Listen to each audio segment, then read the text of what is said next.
Welcome back to Once Upon a Tangent, the podcast where every page leads somewhere unexpected. I'm Casey. And I'm Dee. We're two booked obsessed friends who love to read across fantasy, mystery, romance, and suspense. Today we're doing something a little different. Instead of focusing just on one book, we're talking about the romance tropes we'll never get tired of. You know the ones: grumpy sunshine, fake dating, enemies to lovers, the tropes that get us every single time. And the ones we could do without. So get cozy because this is Romance Tropes We'll Never Get Tired of, a tangent-filled episode. All right, Dee, Okay.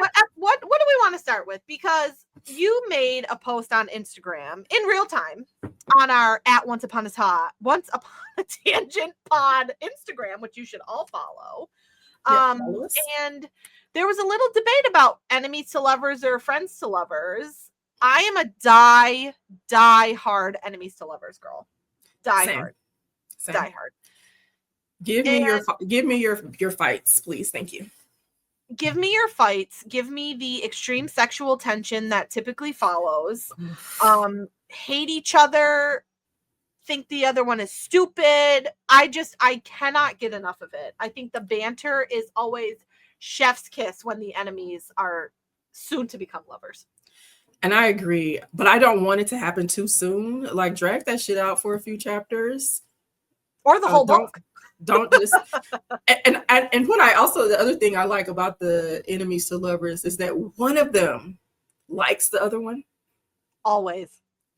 Like in the back recesses, so they fuck with them a little bit. They get too close, but they still hate them. But they get too close, or they do the little brush. That's chef's kiss for me.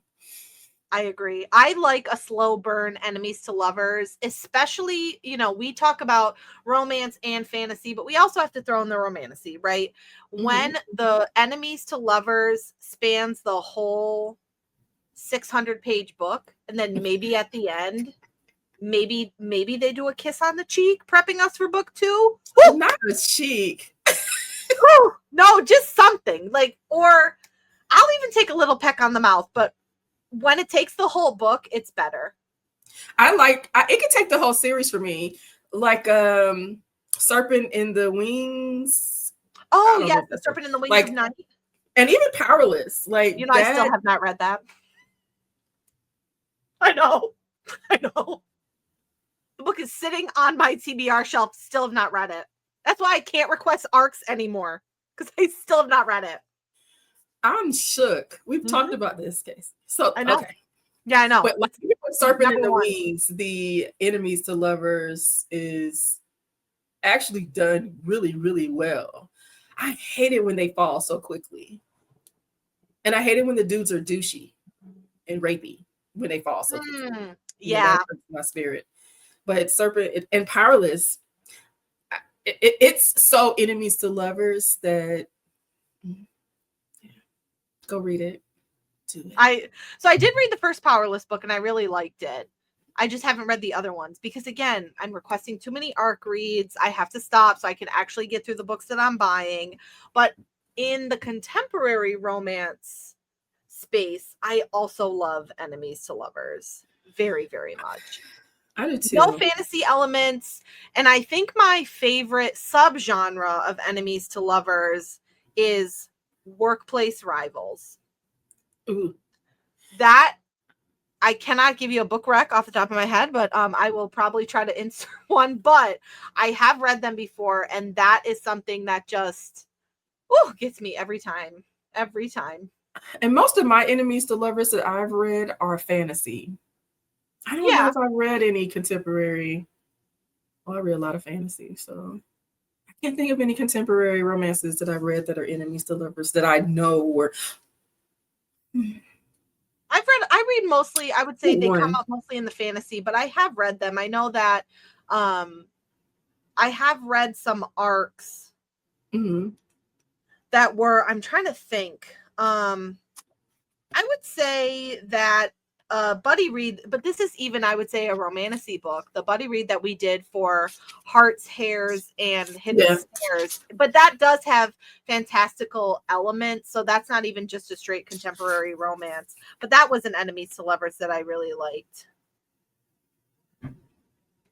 In the contemporary romance world. So, but for me, I agree. It definitely, I think peak Enemies to Lovers for me comes up in the romantasy world. I'm talking ACOTAR, The Cruel Prince, Rose and Chains, Quicksilver. The Cruel Prince is not a romance. It is a it's not drama. There's nobody thinking about kissing in that book.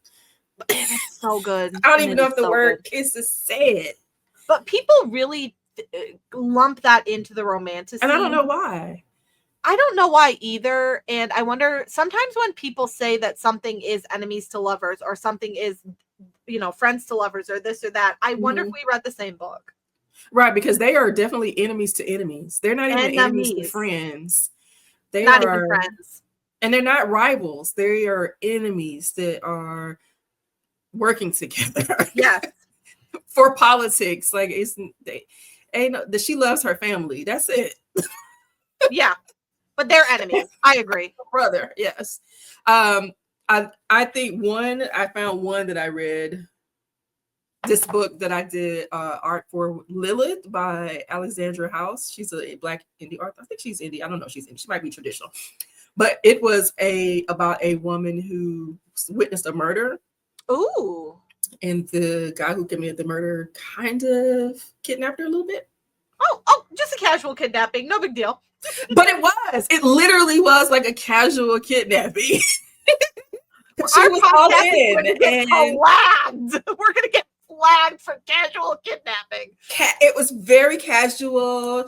She became consensual. And it was a little smutty there. Consensual. It did. It became very consensual over multiple. But it was good. There's some ones I've read. I know Allie Hazelwood has some Enemies to Lovers. A lot of hers are enemies. A lot of hers are, and I like most of her books. I've read a couple. I've read the Love Hypothesis, which I did enjoy. It's my favorite. What is it? Love Theory. Love Theoretically. That one was good too. I like her. She does Enemies to Lovers well with a more closed door romance, romance. And it feels very swoony. Oh, yes. And that leads me, did you hear into our first tangent? Did you see the fan casting for the Love Hypothesis?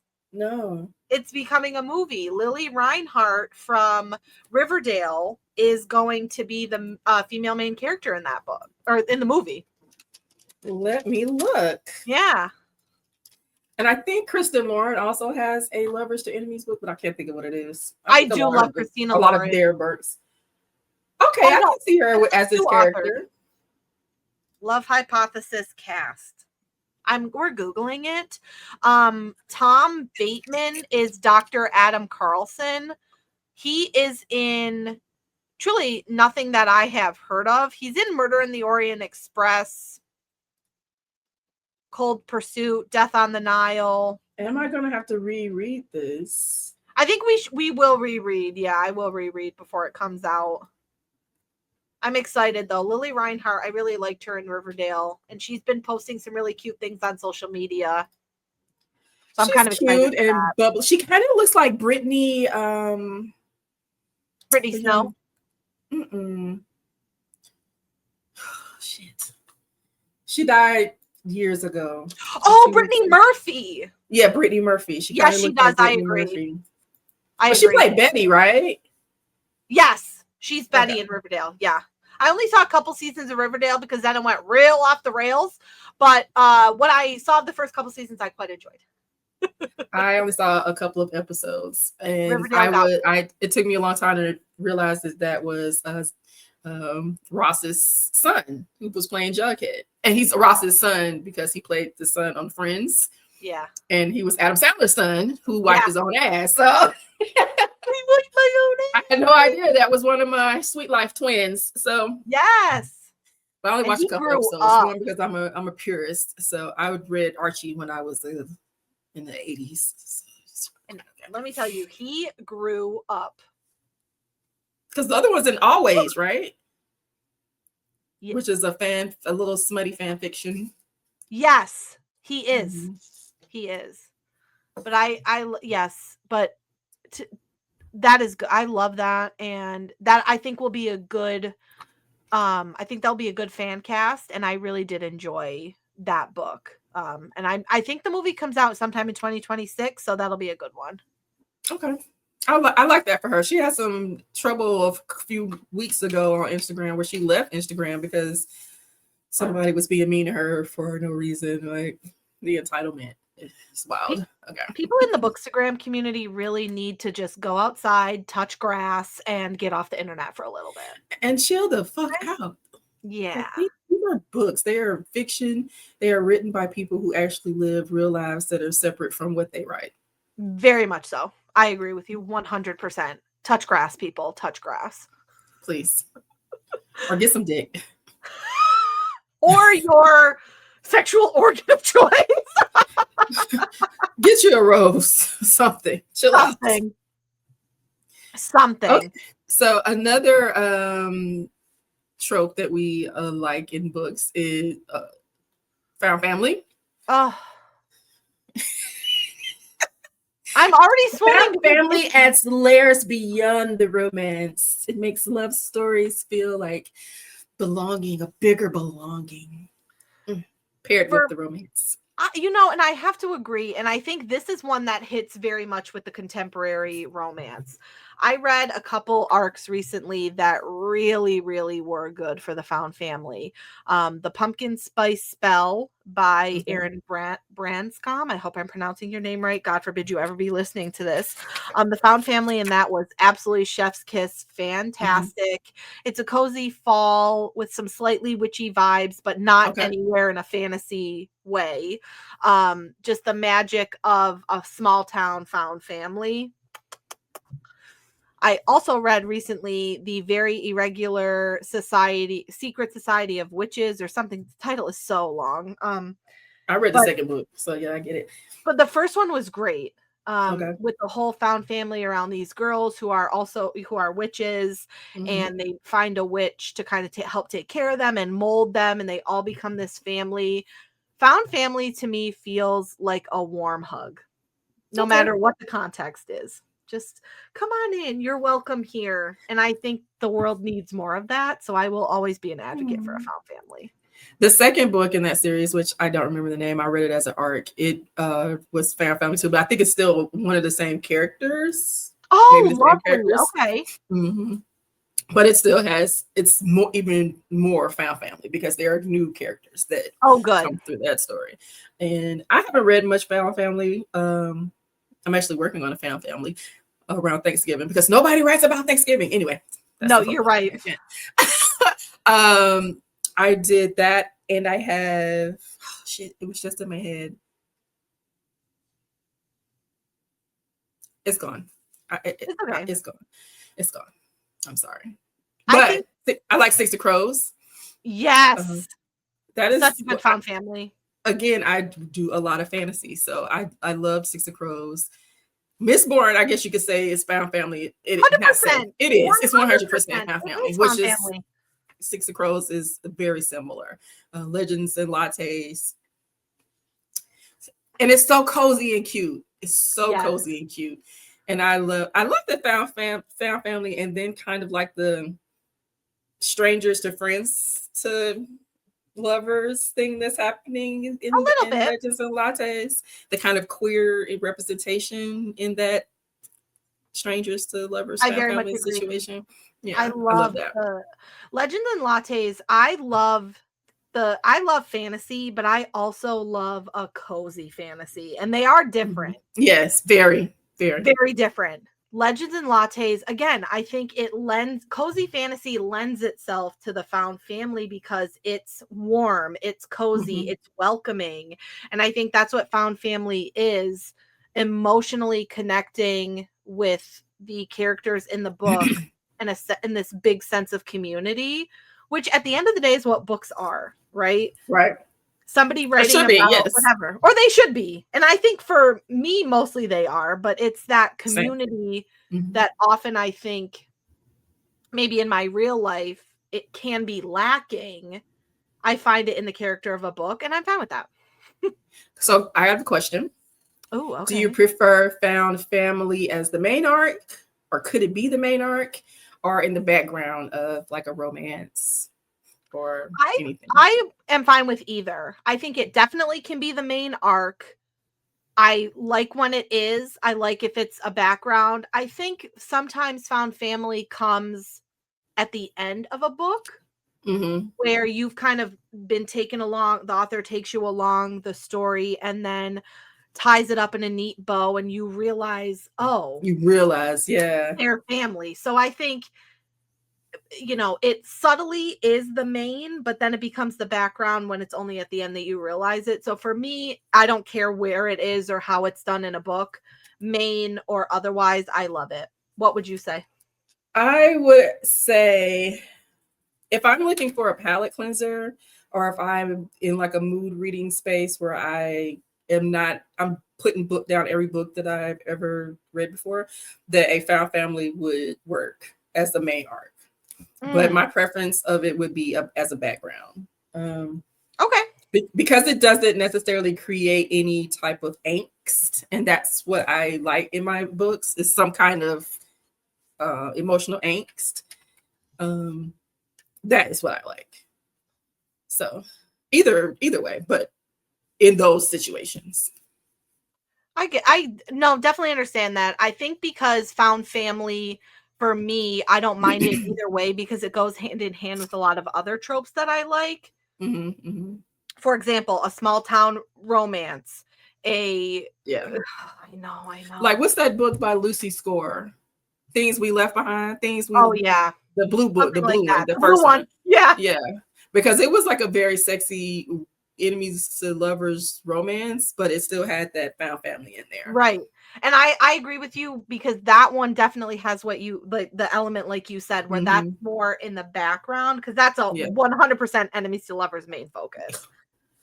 Which I have to say that's probably the only book by that author that I've ever liked, because I tried to read the other ones in the series and they don't. It's just not the same. But in any event, it's the only book by that author I've ever read, and it took me about 6 months to read it.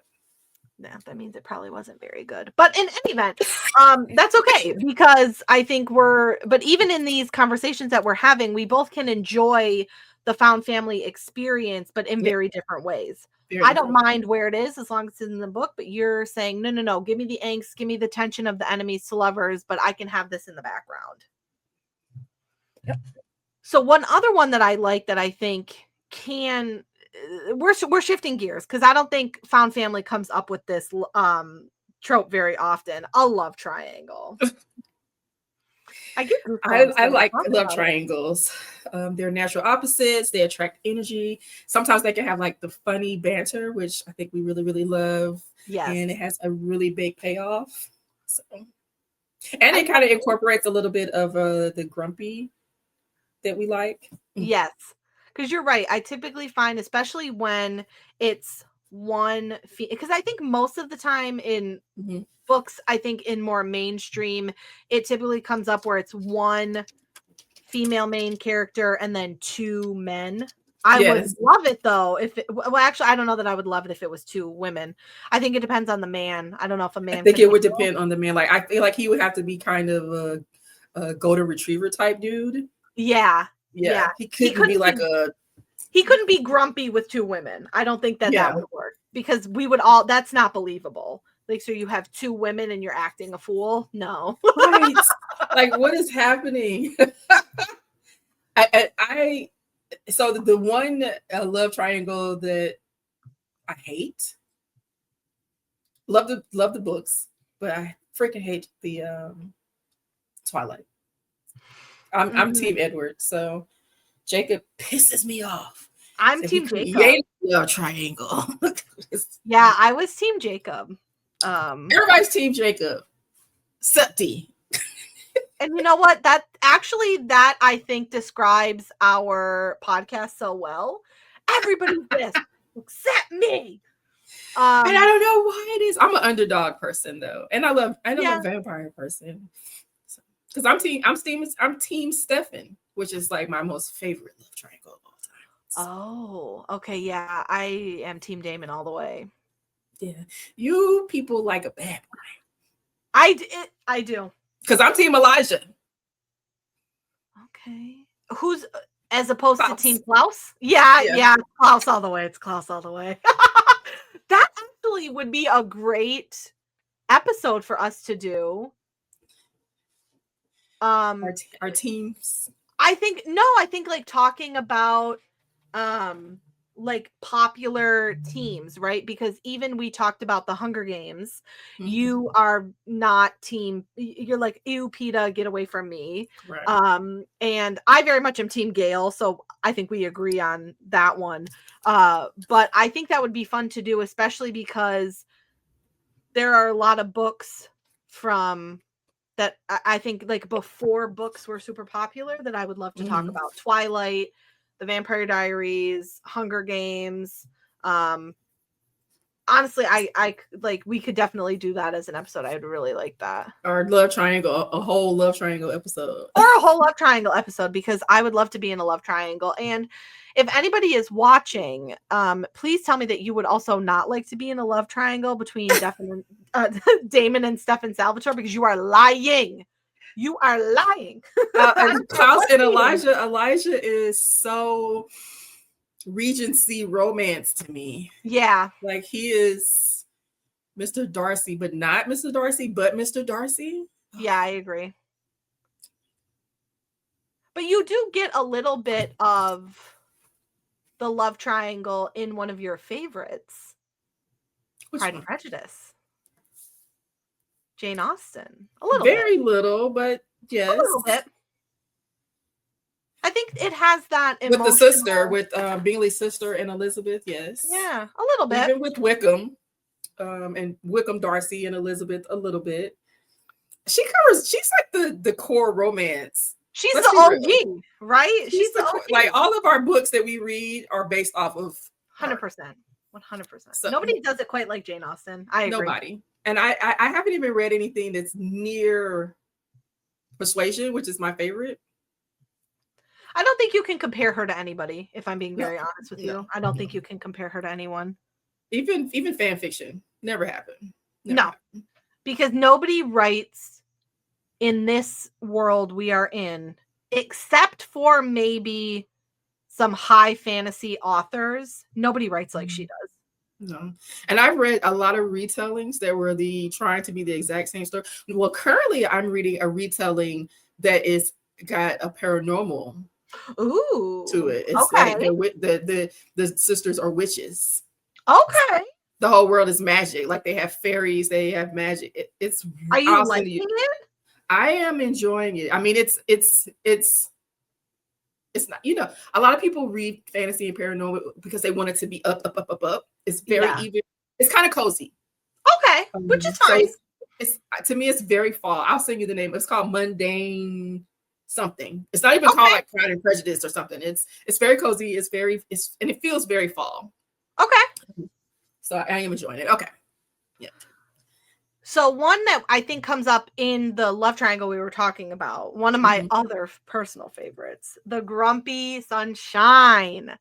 I think it gives like what we've been talking about, that banter, that opposites attract, typically goes along with the enemies to lovers. It gives off that banter, that comedy, that natural chemistry between the two characters, and just when they fit. Oh. And it gives really, really great payoff at the end. When they're no longer grumpy. Oh. Or they're no longer grumpy with their person. I'm okay with that too. Like still grumpy with the world. Yes.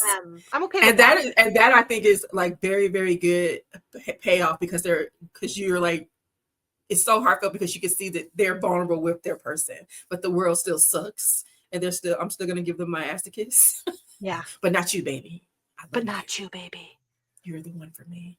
You're never gonna get this. Yeah, I love that. I love that. And I think, have you ever read It Happened One Summer? I have not actually.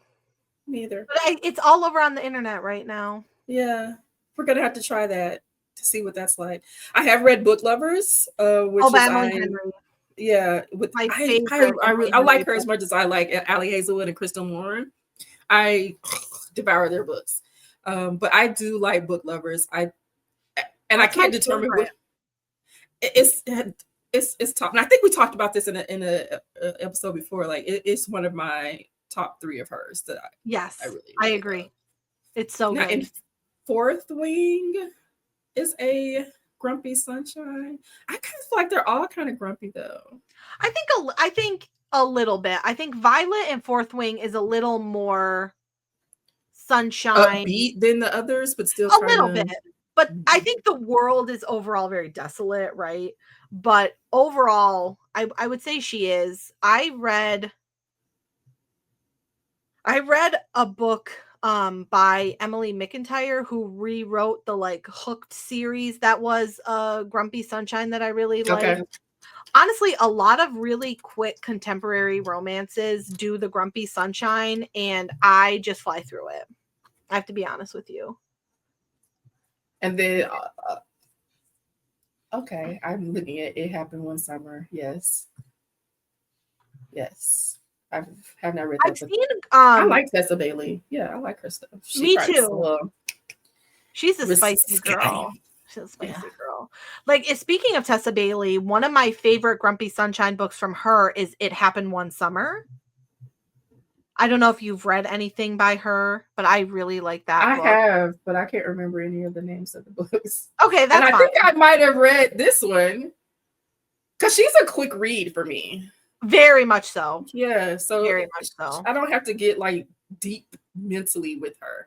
I think I read. Is this the one with the neighbor? So It Happened One Summer is where, yes, I think it is her neighbor. She's kind of a rich girl. She gets dropped in this small town.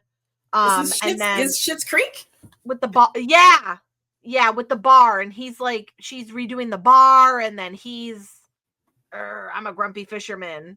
I really like. Yeah, I like that one. I also really like, I know a controversial, not even controversial, but Icebreaker by Hannah Grace is very much Grumpy Sunshine vibes. Also a hockey romance, which I could read for the rest of my life and be very happy. It's got a little spice to it, right? It's very spicy. Very spicy, but I really like Icebreaker. Is that the one that takes place at Christmas? I'm sorry. No, not Icebreaker. It's a college hockey romance. She's an ice skater. He's a hockey player.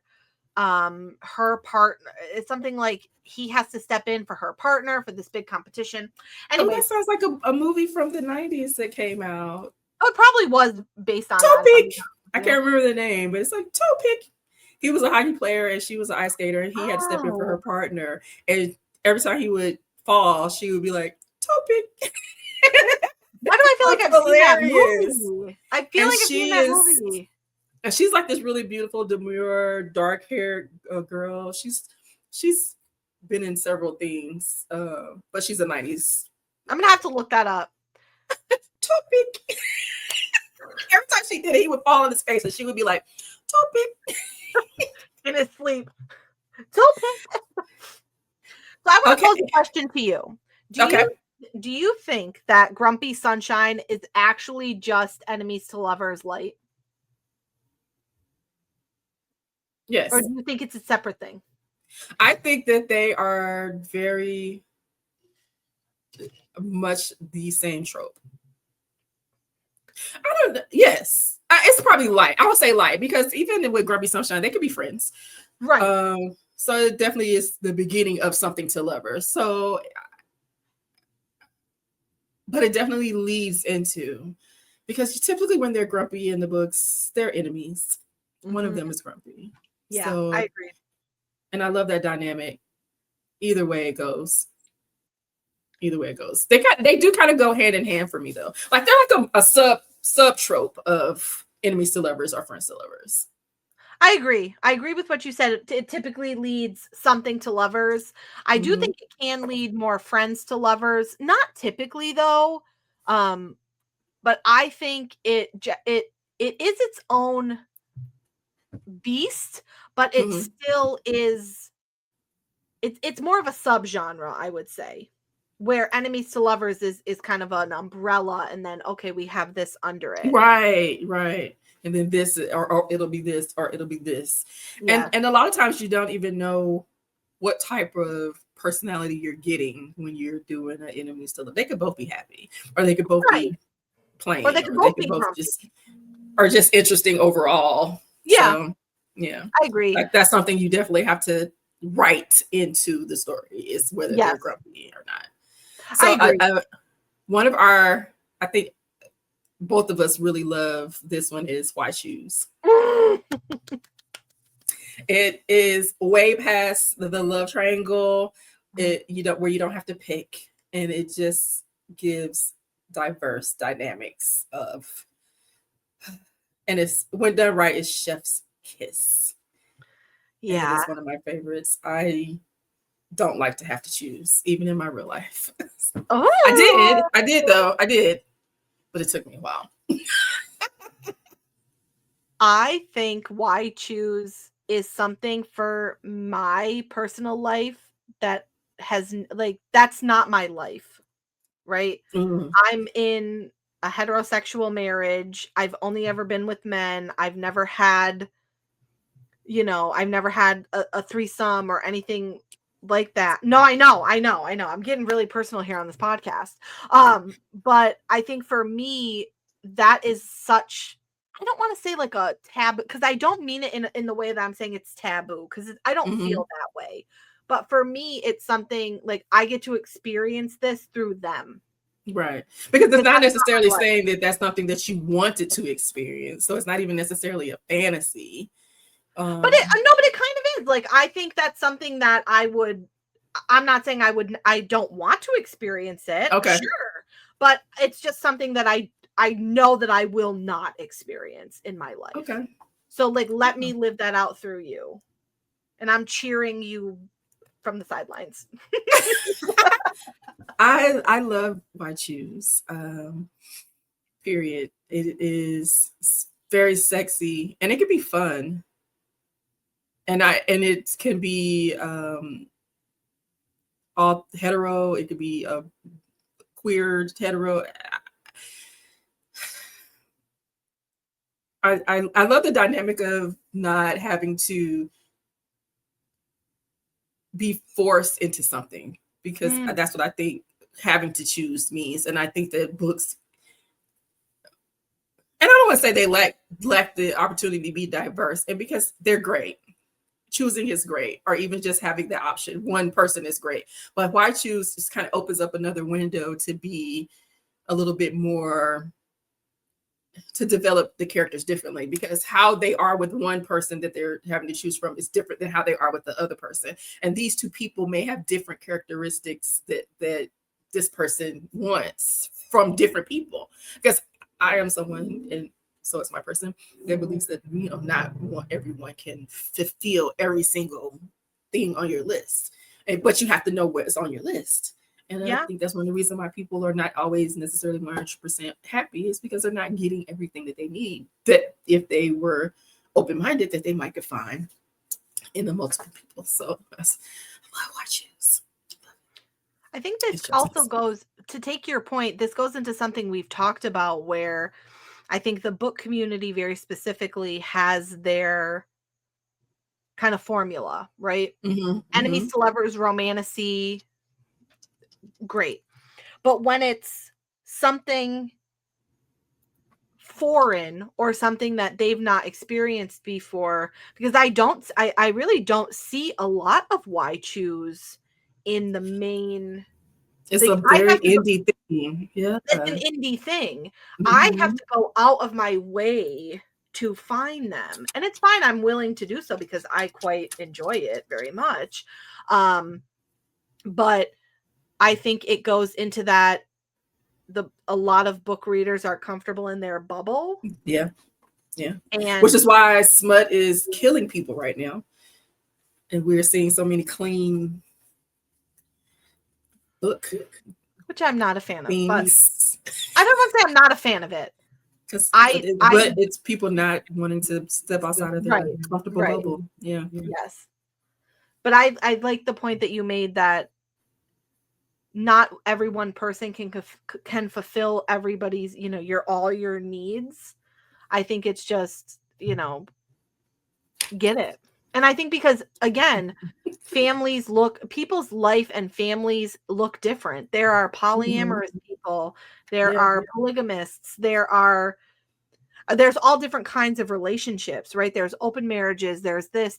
And why can't that be in a book? And there's no one way to live your life. Right. If I'm not murdering, hurting, killing, cheating, stealing, let me fuck who I want to fuck. I agree. Get on with your bad self. So here's my question. Does this trope add emotional depth, or does it risk feeling, and I guess it depends on who's writing it, does it feel indulgent when you do find a good why choose reverse harem situation? I think it can add emotional depth, and I think it does, but it depends on the characters. Because I've read a couple why choose, and some of the partners, that's just a physical thing between them. They get the emotion from other people. So the why choose isn't necessarily adding to the emotional conversation.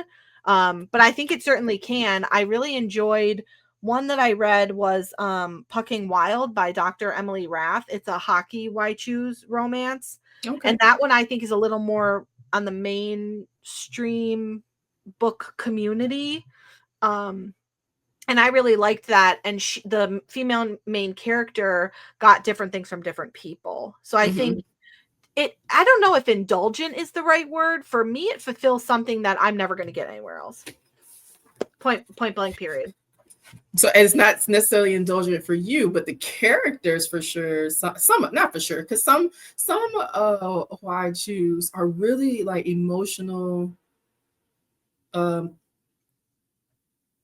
things for them. Like, I really, really love you, and I really, really love you, and I really, really would love to be able to share life with both of you.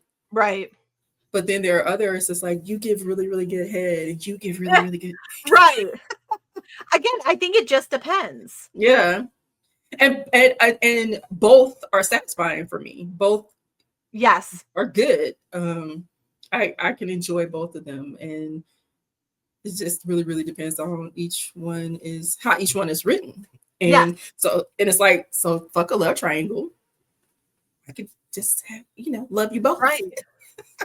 Right. I think love triangle is more safe. People are more familiar with that. Yeah. Why choose? And I hate the word taboo, but it's a little more risky. It's a little more naughty. Risque. It's a little naughtier, but I love it. I do love it. So real quick, let's do like a tropes that we can do without. Okay. One for me, second chance romance. Oh, yes. Yes. I don't care that y'all went to college together. I don't care. Right. I don't care that your childhood best friend. You grew up down the street from one another. You should have got it together then. You should have realized that was your person then. Get over it. Yeah. And it's a second chance romance if I dated you at 16 and now I'm 33, because I'm a totally different person then. So is it a second chance romance? Like, why is that a second chance romance? It's not.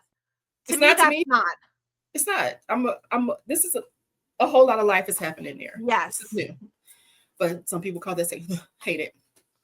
But I think for me, it's not. I think it's like when you're talking about a childhood to adulthood, to me, that's not second chance. Even college, somebody you dated at 19 and then you're meeting again at 26. No, it's not the same. It's not the same. Not the same. Fixing the brooding bad boy. And I'm going to go through these in like order of till we get to the one we really, really hate. Okay. Brooding bad boy. Fixing, period. You lost me at fixing. Fixing the brooding bad boy. Yeah. For me, it feels very young because I think it comes up a lot in the YA, the young adult world. Okay. or books that have younger main characters. Oh, I'm going to fix him. I'm going to change him.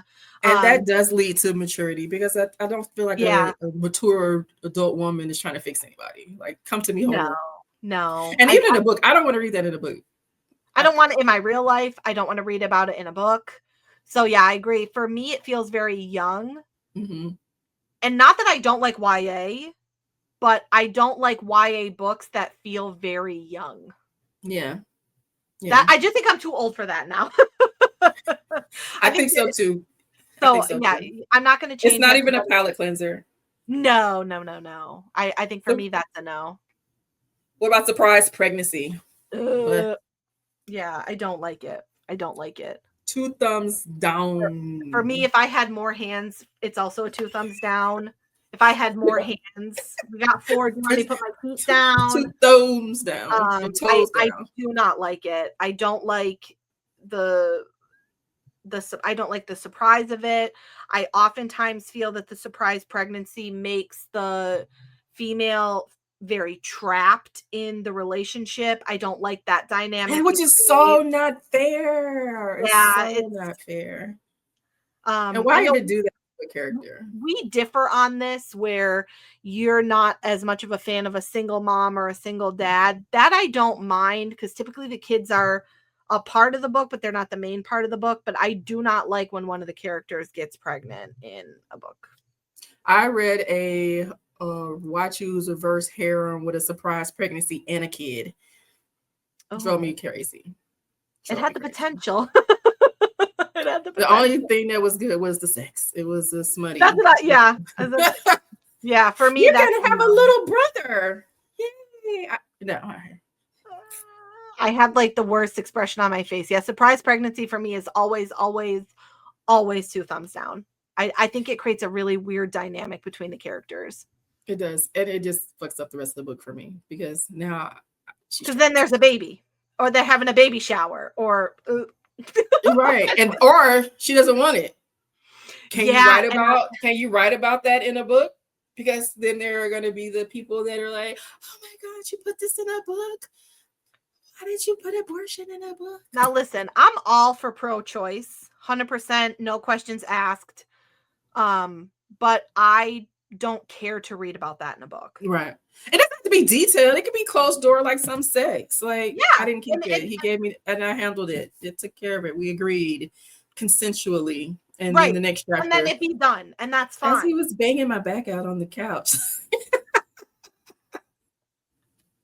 6 weeks later. Okay, so cheating between MCs. I don't like it.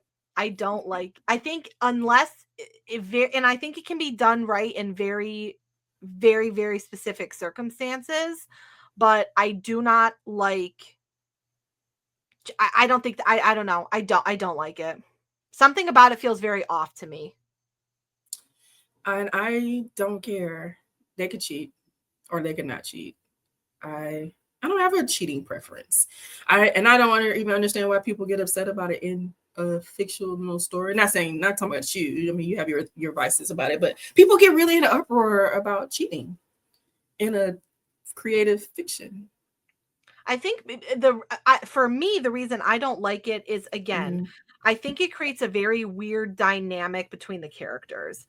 I think once the cheating happens, either the man cheats, the woman cheats, then it's presented in the relationship, and it's almost like they're either going to be forced to stay together for whatever reason.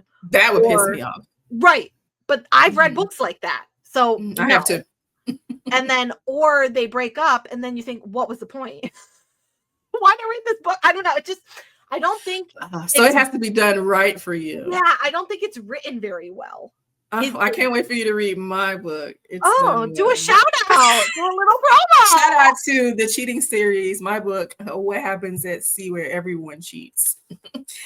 And it is, I think I did it, the cheating, pretty decent. But again, you describe that to me as something where everybody is doing it. This is what this is expected. Here's what's going on. I think that's very different than how cheating is written in a lot of books.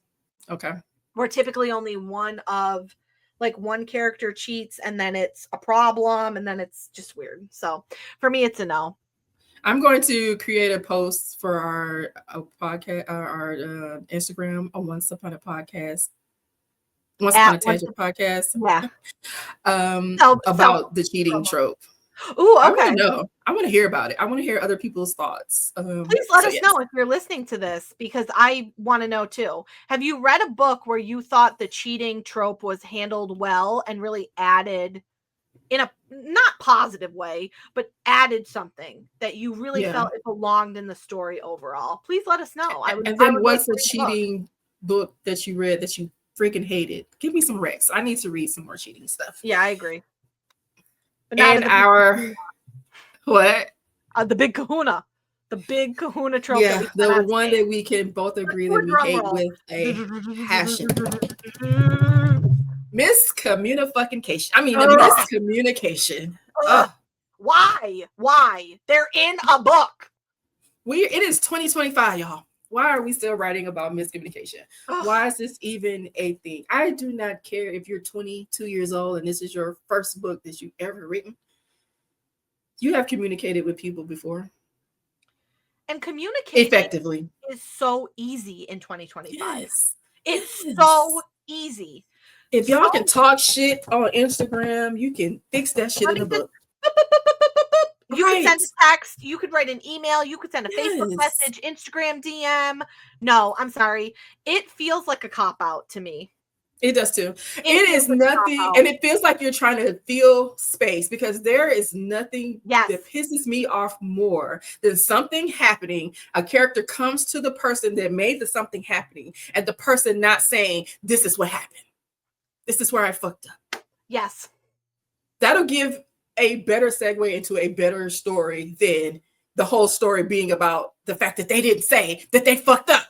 And then that's the whole story. Yes.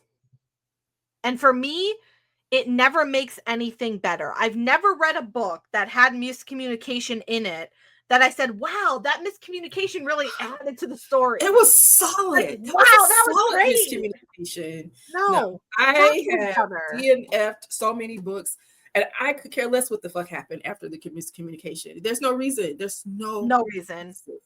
No reason. And I can honestly say I have never, ever enjoyed that trope being in a book. Never. And it never will. No. Unless you could miscommunicate it that you just killed someone, then that's a different book. That's where it only works in mystery. I didn't do it.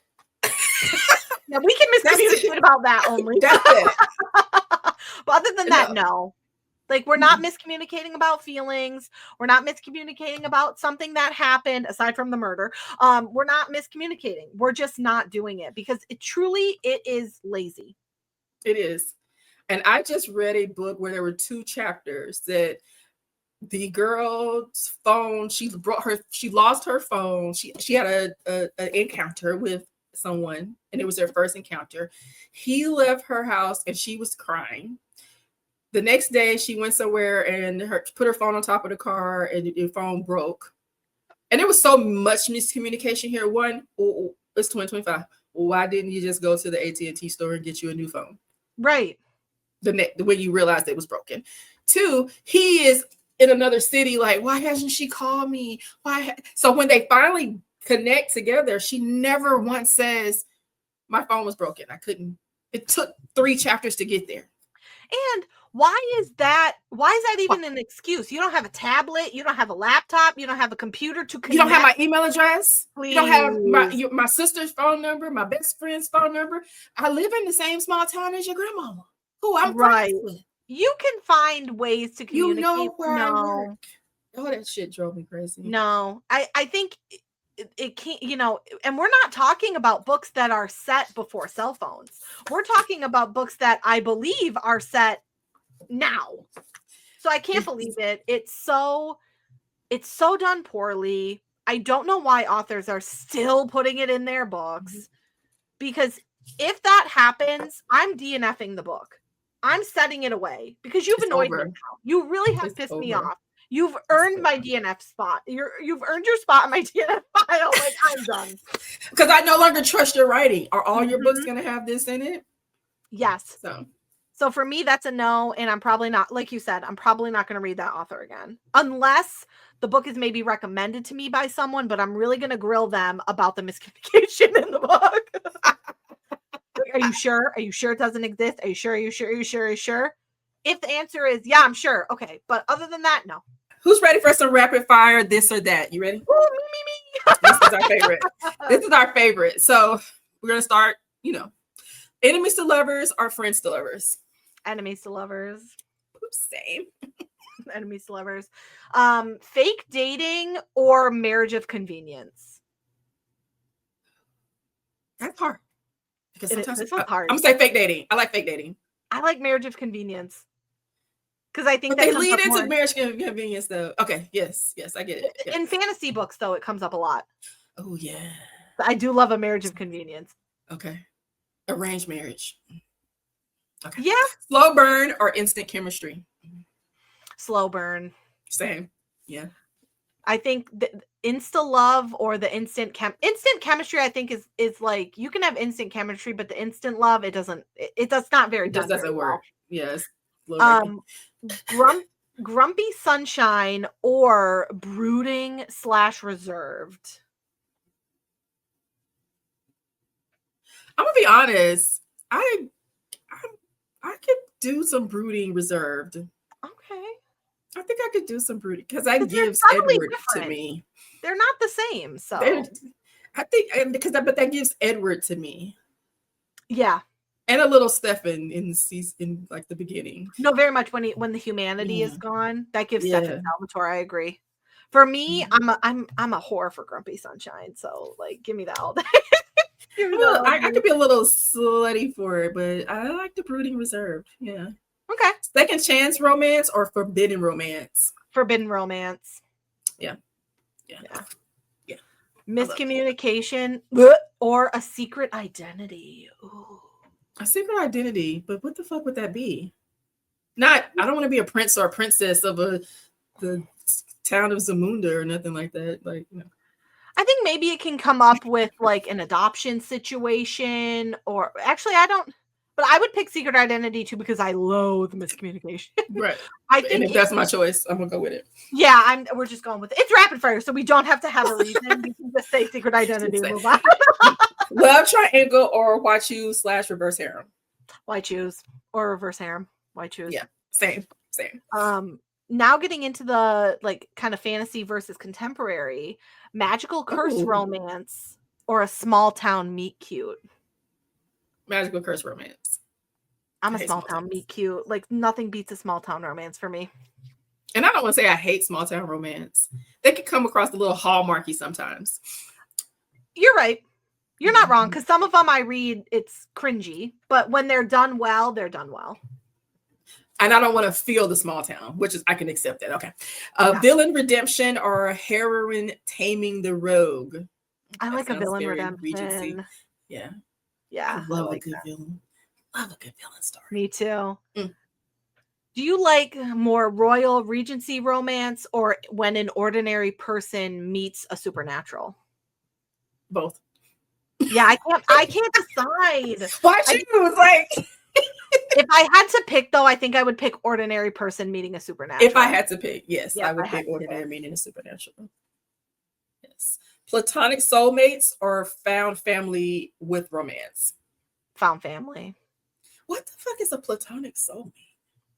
I think like a best friend or like your gay best friend kind of thing, or somebody that you just meet and connect with.